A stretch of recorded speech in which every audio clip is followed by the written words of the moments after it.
हातकणंगले तालुक्यातील घुणकी इथं सुषमा अशोक सनदे या महिलेचा गळा आवळून खून केल्याची घटना आज उघडकीस आली। पत्नीकडे वाईट नजरेने पाहत असल्याच्या संशयावरून सुनील जाधव याला अशोक सनदे यांनी कामावरून काढून टाकलं होतं।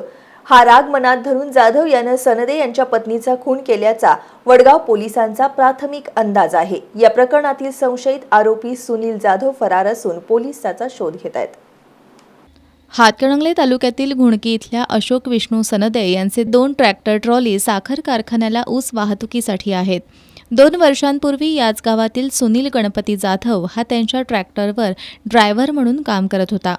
तो अशोक सनदे यांच्या पत्नीकडे वाईट नजरेनं पाहतोय या संशयावरून सनदे यांनी त्याला कामावरून काढून टाकलं होतं। याचा राग मनात धरून सुनील जाधव यांना अशोक सनदे आणि त्यांची पत्नी सुषमा सनदे यांना जिवंत ठेवत नाही अशी धमकी दिली होती।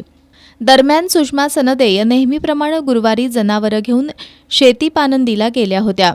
सायंकाळ झाली तरी त्या घरी न आल्यानं कुटुंबातील लोकांनी शोधाशोध केली, पण त्या सापडून न आल्यानं पती अशोक सनदे यांनी पेठवडगाव पोलीस ठाण्यात पत्नी बेपत्ता असल्याची तक्रार दाखल केली होती।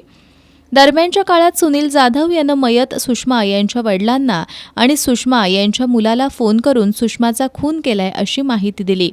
या घटनेनं कुटुंब हादरून गेलं। त्यांनी लगेच शोधाशोध सुरू केली, पण ठाव ठिकाणा लागत नव्हता। सुनील जाधव यानं गावातीलही अन्य काही लोकांना खुनाची माहिती देऊन मृतदेह लपवल्याचं सांगितलं। त्यामुळे गावातील काही युवक रात्री उशिरापर्यंत शोध घेत होते, पण काहीच हाती लागत नव्हतं। आज सकाळी सुषमा सनदे यांचा मृतदेह गावापासून काही अंतरावर असणाऱ्या डागरोडवरील सुधीर मगदूम यांच्या शेतात आढळून आला। सुनील जाधव यानं सुषमा यांचा साडीनं गळा आवळून आणि तोंडावर मारहाण करून खून केल्याचा प्राथमिक अंदाज व्यक्त होत आहे। या घटनेची माहिती मिळताच पोलीस निरीक्षक भैरू तळेकर पोलीस फौज फाट्यासह दाखल झाले। पोलीस उपनिरीक्षक प्रियांका खाडे यांनी पंचनामा केला। घटनास्थळी जयसिंगपूर उपविभागीय पोलीस अधिकारी रोहिणी साळोखे यांनीही भेट दिली। यावेळी घटनास्थळी ठसे तज्ज्ञ आणि श्वान पथकाला पाचारण करण्यात आलं होतं। घुणकी गावी यातील फिर्यादी याने